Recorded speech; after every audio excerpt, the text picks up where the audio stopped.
Livre de Genèse 22, verset 14. Il y a quelque chose que j'aime dans ce passage-là. Dans le livre de Genèse, chapitre 22. La warete maliabra nosteva alabraite lenecoste.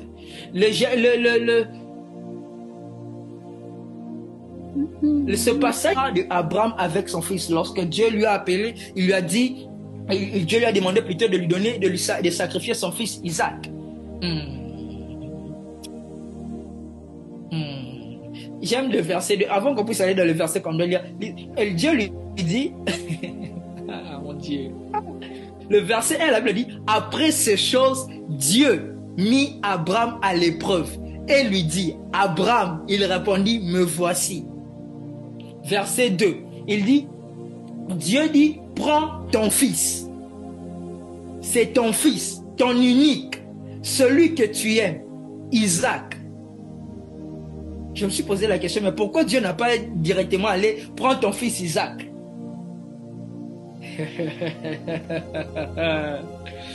Ici,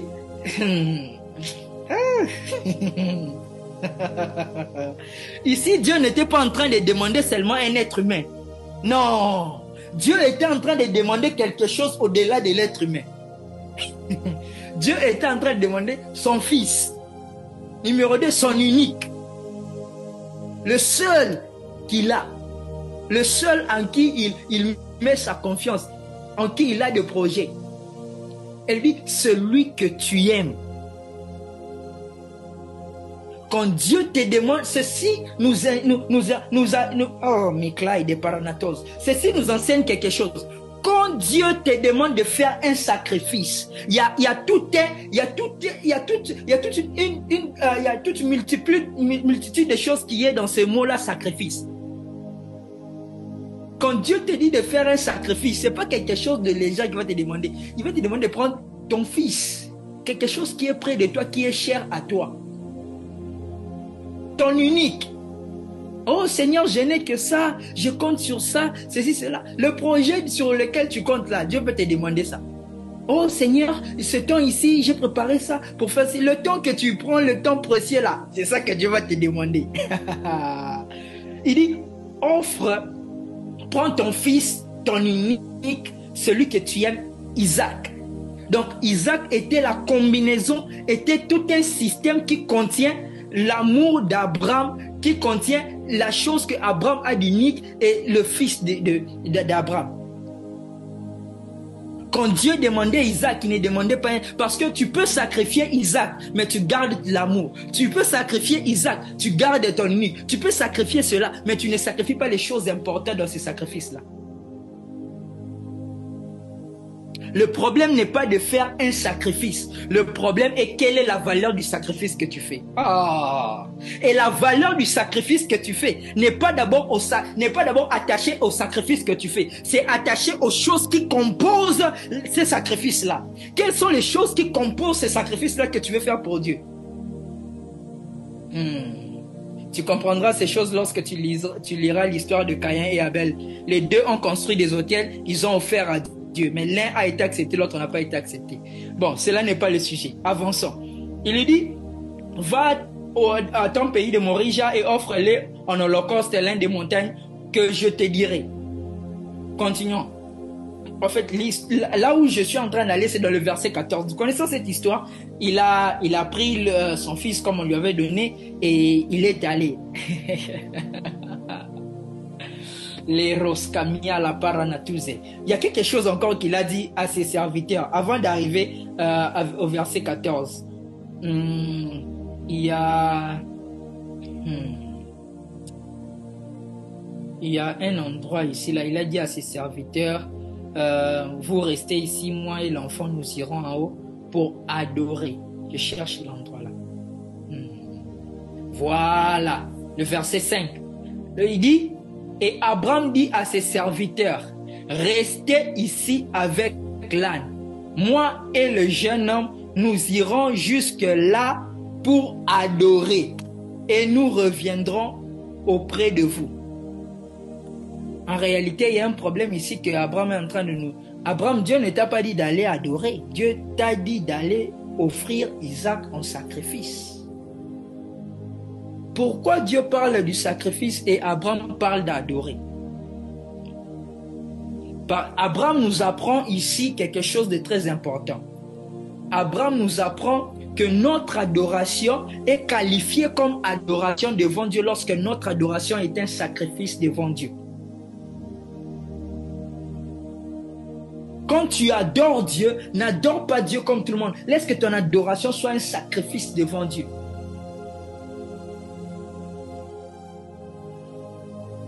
Abraham dit, moi et le jeune homme, nous irons adorer. Abraham savait quelque chose. Oh, Saint-Esprit, aide-moi, Seigneur. Abraham savait quelque chose. Abraham savait ceci. J'ai eu cet enfant par un système qu'on appelle le système de la nourriture. Dieu m'a visité et j'ai nourri Dieu. Quand j'ai nourri Dieu, Isaac était dans le ventre de Dieu. J'ai pris ma nourriture, j'ai échangé avec mon Isaac qui était dans le ventre de Dieu. Ma nourriture est entrée dans le ventre de Dieu et Isaac est sorti.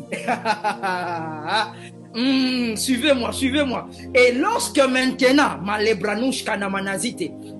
Dieu demande encore le même Isaac qu'il avait donné. Abraham a compris un système que pour que je puisse avoir encore le même Isaac, malgré qu'on me demande de le sacrifier, je dois encore nourrir Dieu. Cette fois-ci, pas par la nourriture physique, mais par la nourriture spirituelle qu'on appelle l'adoration. Aïe, kalemana shadaba. Abraham, les bras, simaya la manatage. Abraham a pris l'adoration. Il a dit à Dieu, oui, tu me demandes Isaac, mais je te donne Isaac, pas seulement sacrifice, mais je te donne Isaac en adoration. Parce que j'ai besoin d'Isaac. Tu manges l'adoration et tu me remets mon Isaac. C'est pour cela il a dit, moi et vous restez ici. Moi et le jeune homme, nous irons nourrir Dieu. Et quand je nourris Dieu, Dieu ne va plus prendre Isaac. Je vais revenir avec lui. Parce que Mika lebralus qui la manataze. Il a branes que va la chunde le meneketaya. Miglai de paranos que le brain de veleketosa. Le us caberia la balasite. Il est maïka la brunes que meletaya. La bila tu la balasande que le bronos qui la manakae. Miglo de paranatesia. Il la brandos qui la manateja. Il rei que le bandes que le bauta la manashaeva. Lebra use kaida manazite. Megla brante le meneshaya. Usha da barana manazike le baute. L'erita la manasoya. Igla de parana manazite. Moi et le jeune homme, nous irons adorer. Nous irons jusque là pour adorer et nous reviendrons auprès de vous. L'assurance d'Abraham était bizarre. Comment on te demande d'aller sacrifier, mais toi tu dis je veux revenir avec ça. C'est qu'il connaissait un système qu'il peut faire avec Dieu, malgré que Dieu lui a demandé de sacrifier, et il va revenir avec cela. Seigneur, aide-nous. Nous allons avancer. Oh mon Dieu.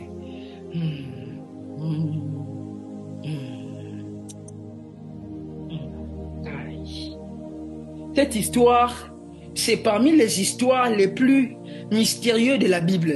Il y a trop de mystères dans Isaac encore ici. Isaac prend la parole, il dit dans le verset 7. La Bible dit, Isaac parlant à Abraham et dit à son père, mon père, et il dit, me voici, mon fils Isaac est repris. Voici le feu, voici les bois, mais où est l'agneau pour l'Holocauste? Et Abraham répondit, maintenant nous sommes en train d'aller déjà vers notre sujet de prière. Abraham répondit, mon fils, Dieu se pourvoira lui-même de l'agneau pour l'Holocauste. Et ils marchèrent deux ensemble. Souvent, il arrive dans ta vie, tu as des promesses de Dieu, tu as des choses de Dieu, tu as beaucoup de choses de Dieu, tu as des rêves, des prophéties. Tu es comme Isaac, en train de marcher, tu dis à Dieu, Seigneur, voici j'ai des visions, j'ai des prophéties, j'ai ceci, j'ai cela, voici le feu. Mais l'animal pour l'Holocauste, l'accomplissement, où en est-il? Où est l'accomplissement de ces choses? J'ai les rêves, j'ai ceci, j'ai cela, mais où est l'agneau pour l'Holocauste? Abraham lui dit, l'Éternel se pourvoira. Nous allons continuer. Il y a quelque chose que je dois toucher avant qu'on puisse prier. Il y a un verset ici. Ok, n'avance pas ta main vers l'enfant. Voilà. Commençons au verset 12. La Bible dit, au verset 12, l'ange lui dit, n'avance pas ta main sur l'enfant et ne lui fais rien, car je sais maintenant que tu crains Dieu et que tu ne m'as pas refusé ton fils unique. Verset 13, Abraham levant les yeux. Abraham levant les yeux et vit derrière lui un bélier retenu dans un buisson. Non, pardon. Les francophones, pardon. Comment tu lèves les yeux et tu vois derrière? Comment tu lèves les yeux, tu vois derrière? C'est quoi ça? Soit... Avançons.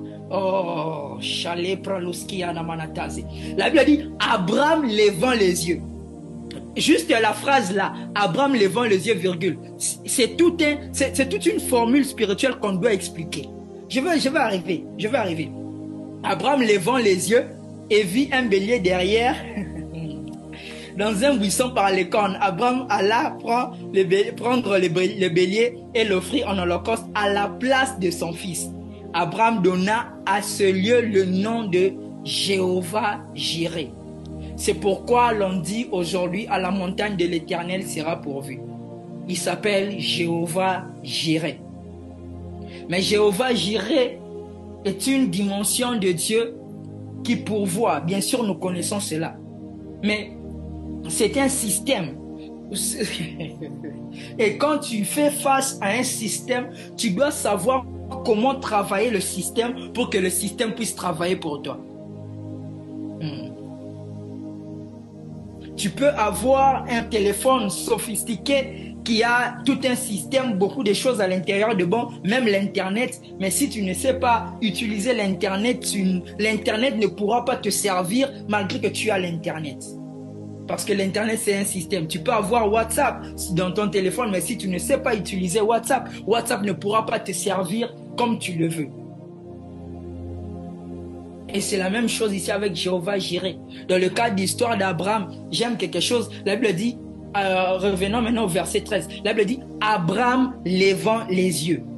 Pourquoi Abraham devait lever ses yeux? Lorsqu'on parle dans le système du regard, il y a 3 dimensions dans lesquelles on regarde.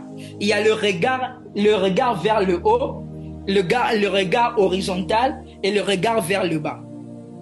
Je veux me répéter. Il y a 3 dimensions de regard. Le regard vers le haut, le regard horizontal et le regard vers le bas. Le regard en haut, c'est regarder vers Dieu. Avoir confiance en Dieu. C'est un langage codé. C'est pour cela que vous verrez dans la Bible, il y a un passage qui dit « Je lève mes yeux vers les montagnes d'où me viendra le secours. » Le secours me vient de l'Éternel qui a fait le ciel et la terre. Quand il dit il lève ses yeux, il regarde vers Dieu. C'est un langage pour dire à Dieu, Seigneur, par rapport à ce qui se passe, je te fais confiance. Je regarde vers toi. Je tourne ma confiance en toi. Je mets ma confiance en toi. Et le regard horizontal, c'est maintenant le regard vers les hommes. C'est le regard vers ce qu'il y a autour de toi. Vers ton niveau. Tu fais face à quelque chose, tu dis, ah, je connais quelqu'un. Si je parle chez cette personne, la personne peut me donner, peut me donner une solution. Tu regardes vers les hommes, tu regardes par rapport à ce qui est autour de toi. Tu regardes à tes capacités, tu regardes, ah, si je connais X, je connais Y, il y a ceci, il y a cela. Ça, c'est le regard horizontal. Et le regard en bas, c'est le regard vers toi-même. Tu comptes sur toi. Tu dis, ah, par rapport à ce problème ici, j'ai tel diplôme, je peux faire cela. Par rapport à ceci, j'ai telle capacité, je peux faire ceci. Par rapport à ceci, cela. Ça, c'est le regard vers toi-même. Le regard vers le haut, le regard horizontal et le regard en bas. Le regard en haut, c'est vers Dieu. Le regard horizontal, c'est vers les hommes. Et le regard en bas, c'est vers toi-même. Et la Bible dit maintenant ici, Abraham levant ses yeux. Juste le fait que Abraham a levé ses yeux, c'était déjà un langage de communication à Dieu. Pour dire à Dieu, Dieu par rapport à ce qui se passe ici, je ne sais pas quoi faire, mais je tourne mon regard vers toi. Je te fais confiance. Il a tourné son regard, il a regardé vers le haut. Il a refusé de regarder vers lui-même, il a refusé de regarder vers ce qu'il avait, il a refusé de regarder vers, vers ses potentiels, vers les gens qui étaient autour de lui, vers quoi que ce soit. Il a tourné son regard vers l'Éternel. Les gens qui veulent vivre la dimension de Jéhovah Jireh, tu dois apprendre à regarder à l'Éternel. Quand tu veux travailler le système de Jéhovah Jireh, tu dois apprendre à te confier en l'Éternel. Tu dois apprendre à donner le tout de toi à Dieu. C'est pour cela la Bible dit ceux qui se confient en l'Éternel. La Bible dit ceux qui se confient, pas pour tout le monde, pas pour tout le monde. Ceux qui ont décidé de se confier en l'Éternel. C'est une catégorie de personnes qui se sont mises à part. Pour eux, ils ont dit nous allons regarder vers l'Éternel. Nous allons nous confier en Dieu. C'est toute une catégorie de personnes et ces gens de personnes-là regardent vers le ciel. Ils ont le regard levé vers le ciel. Abraham a eu... Comment Abraham a levé les yeux et la Bible dit et vit derrière. Comment tu lèves les yeux et tu vois par derrière? C'est comme ici c'est le fait miroir. Abraham regarde vers Dieu et il voit derrière. Tu sais pourquoi il a vu derrière? Il a vu derrière parce que lorsque tu tournes tes regards vers celui qui voit tout, il te fait voir ce que tu ne voyais pas.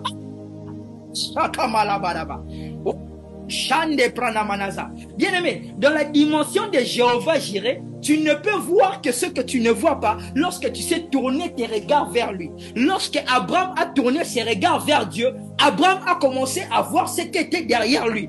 Abraham n'a pas eu besoin de tourner ses yeux vers ce qui était derrière lui pour voir ce qu'il y avait derrière lui. Bien-aimé, si tu veux voir ce que tu ne vois pas, apprends à regarder à celui qui voit tout. Quand tu te connectes à sa façon de voir, il te montrera ce que tu ne vois pas. Miklai de prana tezoi keleba shadabaro tomasi pela katoa. Shela branto machande breneko saidevela. Ibrandos kemayan tamanazite. Abraham levant ses yeux vers l'Éternel, il dit à Dieu, Seigneur, je me confie en toi. Seigneur, je regarde vers toi. Par rapport à cette situation, moi, je ne sais pas quoi faire, mais je regarde vers toi. Je te fais confiance. Et juste par le fait de lever ses yeux, le fait d'avoir confiance en Dieu, et Dieu lui a montré les choses qu'il ne voyait pas. Il lui a montré la solution qui était derrière lui.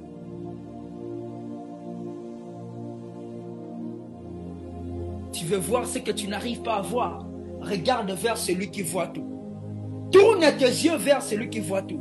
La raison pour laquelle tu ne vois pas les choses que tu devais voir, c'est parce que tu regardes vers la mauvaise direction. Tu regardes vers les mauvaises personnes. Tu regardes vers le mauvais endroit. Tu regardes vers toi. Tu regardes vers ce qui est autour de toi. Ne regarde pas tout cela. Ce sont les distractions. Regarde vers lui.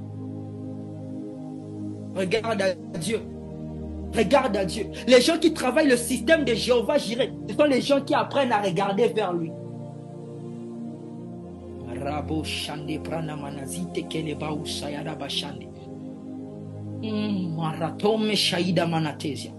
Abraham levant ses yeux et vit derrière lui le bélier dans un buisson. Abraham alla prendre le bélier et l'offrit en holocauste à la place de son fils. À la place de son fils. Abraham regarda à Dieu et il vit la provision. Lorsque tu regardes vers Dieu, tu verras la solution de ton problème. La solution de ton problème, tu ne verras ça que lorsque tu sais regarder à Dieu. Tant que tu ne sais pas regarder vers Dieu, tu ne verras pas la solution que Dieu avait prévue. Parce qu'il s'appelle... Vous savez, quand on dit Jéhovah Jireh, est-ce que vous savez que quand on lui appelle Jéhovah Jireh, il ne pourvoit pas la solution quand il y a le problème. Non, non, non. La solution était déjà là avant le problème puisse arriver. Oh! Non, non, non, non, non, non, non, non, non, non, tu dois comprendre ici. Quand on lui appelle Jéhovah Jireh, voici comment Jéhovah Jireh opère. Jéhovah Jireh, il pourvoit. Mais il ne pourvoit pas quand le problème vient. Il pourvoit avant que le problème puisse venir. Ah, la personne qui nous explique ça bien, c'est David. Dans le psaume 23. Je vais vous montrer cela. Ah, Charlie Bronaki à la Manaza. La Sopradia Manataze. Le verset 5, psaume 23, verset 5. La Bible dit ceci. Tu dresses devant moi une table en face de mes adversaires. Tu induis ma tête et ma coupe de bord. Entre adversaire et la table, qu'est-ce qui est venu en premier? N'est-ce pas que c'est la table? Ça, c'est le système de Jéhovah Jireh. C'est comme ça qu'il opère. Il met la table avant que les ennemis puissent arriver, avant que le problème puisse arriver. Il met la table. Le problème avec nous, nous sommes conscients des ennemis, mais nous ne sommes pas conscients de la table qui est là. Et tu sais pourquoi tu n'es pas conscient de la table qui est dressée vers toi, les bonnes choses qui sont préparées pour toi? C'est parce que tu regardes vers la mauvaise direction. Quand tu apprends à regarder vers lui, et vu que c'est lui qui a dressé la table, vu que c'est lui qui a préparé cela, il te le montrera. Il ne peut te le montrer que lorsque tu regardes vers lui. Si tu ne sais pas regarder vers lui, tu ne verras pas la table qu'il a préparée pour toi avant que l'ennemi puisse venir, avant que ce problème-là puisse venir. Il y a une table qui est déjà préparée. Il y a une nourriture qui est déjà préparée. Tu dresses devant moi une table. Tu dresses devant moi une table en face de mes adversaires. La table est devant toi, mais tu ne peux pas voir cela. C'est comme le bélier avec Abraham. Le bélier était déjà là, mais Abraham ne voyait pas ça. La seule manière de voir ce qui est déjà prévu pour toi, tu dois regarder vers lui.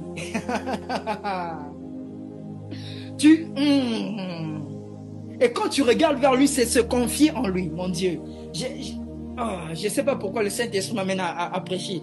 On devait prier, on doit prier. Seigneur, aide-nous, aide-nous. On doit prier, Seigneur, aide-nous, aide-nous, aide-nous. Malabrandebo Shayadaba. Rentrons chez Abraham, dans Genèse 22.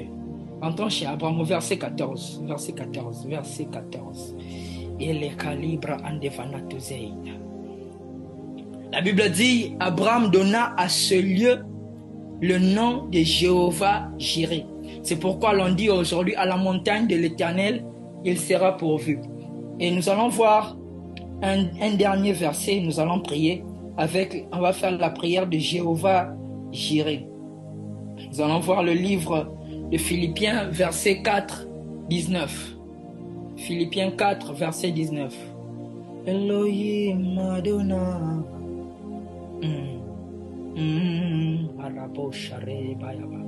Philippiens. Ça c'est Philippiens. Voilà. 4, verset 19. Philippiens 4, verset 19. Oh, 19. La Bible dit, et mon Dieu pourvoira à tous vos besoins selon sa richesse avec gloire en Jésus-Christ. La Bible dit, et mon Dieu pourvoira à tous vos besoins selon sa richesse. Donc, le système de Jéhovah Jireh n'agit pas selon la providence des humains. Non, non, non. Et quand Dieu veut te bénir, il te bénit selon sa richesse. Quand Dieu veut pourvoir à tes besoins, quand Jéhovah Jireh veut se manifester vers toi, il se manifeste vers toi selon ses richesses à lui. Il dit, et mon Dieu pourvoira à tous vos besoins, sans exception, selon sa richesse. J'aimerais que tu puisses, pendant que tu seras en train de prier la prière de Jéhovah Jireh, j'aimerais que tu puisses, que ce verset puisse résonner dans ta vie, puisse crier fort dans ton esprit. Et mon Dieu pourvoira à tous tes besoins. Tous tes besoins sauf rien. Donc quand tu es en train de prier, tu dois voir la liste de tous tes problèmes, voir que Jéhovah Jireh est en train d'entrer et donner des solutions. Il pourvoit à tous les besoins à l'exception de rien. J'aimerais que là où tu es, que tu commences à prier. Commence à prier, parle à Dieu. Labra namana shande, parle au Seigneur. Parle à Dieu, labra doshkele painda manatesia.